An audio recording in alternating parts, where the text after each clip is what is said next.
As all of us would be aware, Telangana, particularly Hyderabad, has been a very prominent hub for industries.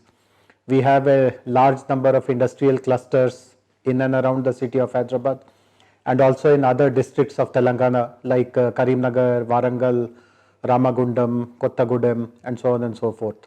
And the process of industrialization in this state, particularly in and around Hyderabad, has started almost 6 decades ago. As we all know, the Union government at that point in time, in the 50s, in the 60s, followed this Soviet model of decentralized industrialization led by state government public sector undertakings, and many such units were allotted to Hyderabad. So for example, the Indian Drug and Pharmaceutical Limited, IDPL, was set up here.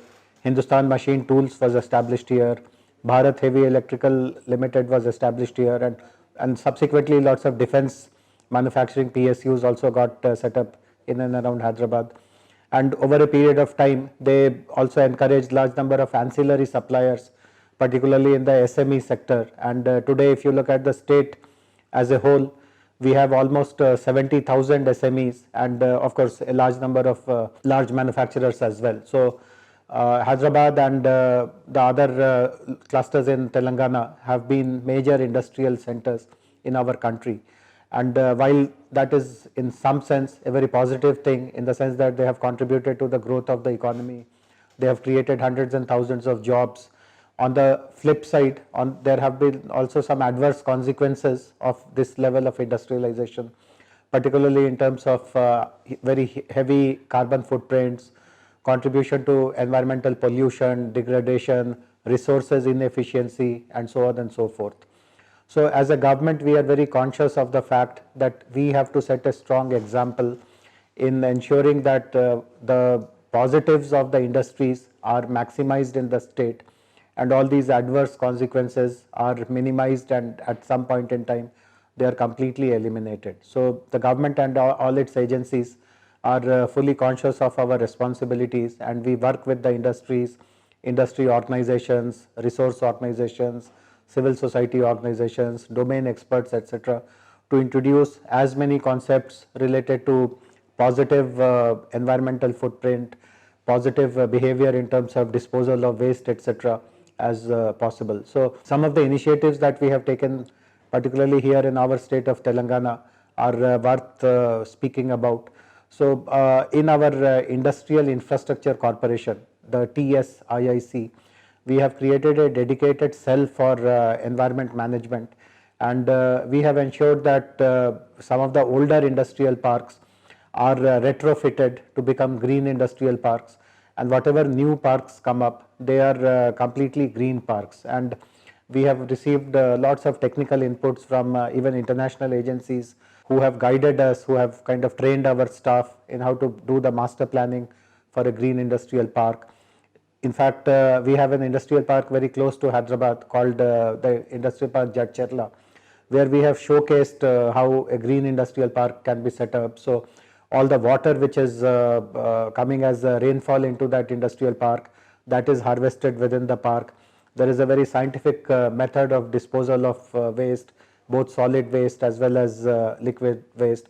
We also follow the practice of what is called industrial symbiosis, in the sense that the waste which is generated in one unit perhaps can become a source of energy to its neighboring unit, and so on and so forth. And I know for sure that a few pharmaceutical companies which are located in the Green Industrial Park, Jayesh, are actually emulating this industrial symbiosis concept. We are setting up one of the largest of recent times, a dedicated industrial park only for the small and mid-scale industries, again at the outskirts of Hyderabad, spread over almost 700 acres, where again all the concepts are green. There is a typical myth in the industrial circles that if you have to follow these kind of environmental management practices and norms, etc., it costs quite a lot, and therefore the large industries have the wherewithal to absorb all these costs and live with it. But the SMEs are really hit hard. Their financials, their budgets don't permit them to adopt green features. So in this new SME park, which is coming up in the outskirts of Hyderabad, We want actually to break this myth. We want to disprove this myth to show that all the SMEs also are equally conscious and responsible and concerned about their load on the industrial atmospheric pollution and what they can do to prevent that or minimize that. And here in this particular case, 800 MSMEs have actually subscribed to the green code which is coming up in this green industrial park exclusively for MSMEs. The government has been trying to showcase amongst the larger industrial audience, and we have received very encouraging initial results. We have noticed that many industries by themselves have started monitoring their energy usage. I have seen a couple of very fascinating startup solutions. There is one startup solution, for instance, in which the startup actually guides the industry on the amount of energy it consumes as a trend, that they have really benefited from getting this kind of a very real-time hands-on monitoring done. So many such solutions are today available. They have been adopted. People monitor not just the energy consumption, but also the amount of waste which they generate. The concept of recycling and reusing much of that waste has also become a very integral part of the consciousness of the industrial units. We now find more and more number of companies who are reporting a significant reduction in the amount of waste that they are discarding completely, which implies that a large part of that waste is getting recycled or it is getting reused within the factory. We have a huge industry here in the plastics sector. In fact, Hyderabad is one of the important locations for this industry throughout the country. The plastic waste was generated, which used to be just trashed, and the amount of load it used to cause on the system, which had to take responsibility for this wastage, was also enormous. But again, the Plastic Industry Association here in Telangana has been able to document and report to us that almost by 30 to 40% they have been able to reduce that waste, because they have introduced lots of recycling practices in the industry. In fact, quite a new number of firms have started. So efficiencies are coming up in multiple other sectors as well. Another sector which is worth speaking about is our electronics industry. Because of the presence of a significant number of defense PSUs, we have a large number of MSMEs who are into defense electronics in particular. But there are also companies which are in consumer electronics and automotive electronics and so on and so forth.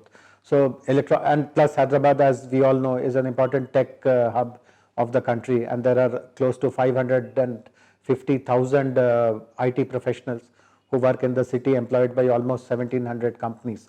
So there's a huge amount of electronic waste or e-waste that gets generated. But again, we find that unlike a few other cities in our country where this has really become a menace, the electronic waste disposal has become a huge burden on the civic authorities. The same is not true of Hyderabad at all. The ways in which sensitization and awareness programs have been conducted on how do you segregate hazardous component of your electronic waste and the rest of the components, and how do you dispose them safely, how do you segregate them, all that has been working quite well here. So again, an example of how knowledge, once it is kind of generated and accepted to become a useful piece of information, is disseminated amongst the stakeholders, and how incentives are shared with the stakeholders to adopt those kind of recommendations. While we progress towards rapid industrialization and we continue to invite more and more investments into our state, the government also needs to give an assurance to the citizens of the state that while industries bring jobs and give that dynamism to the economy, they also are very aware of the fact that potentially they can cause lots of damage to our environment, and lots of preventive and mitigative measures are put in place to ensure that that doesn't happen. And there is a robust monitoring mechanism also which takes care of such things not happening at all. So Telangana, in my opinion, can be considered a success story in terms of managing the industrial waste scientifically, looking at bringing in more and more resource efficiencies in multiple industrial sectors, and the role which has been played by government to catalyze all this has been appreciated in all quarters. And I'm very happy if more and more such developments, newer ideas, newer ways, newer sciences and technology solutions are made available to us so that we are able to showcase better results in times to come. Among the various organizations with whom we partner, one of our recent partners has been the Institute for Circular Economy and Sustainable Development Goals. This is a very important resource organization, and we have benefited a lot from their inputs, particularly in the areas of e-waste segregation and disposal to begin with. But upon our request, they have also started working on plastics, on paper and other forms of waste. And we do hope that our relationship will continue to flourish, and we will gain lots of better insights on waste management and resource efficiency from the rich insights and rich base of knowledge that they possess. So look forward to staying connected with all of you. Look forward to get your ideas, your suggestions, your feedback on all these initiatives that we are taking here in Telangana.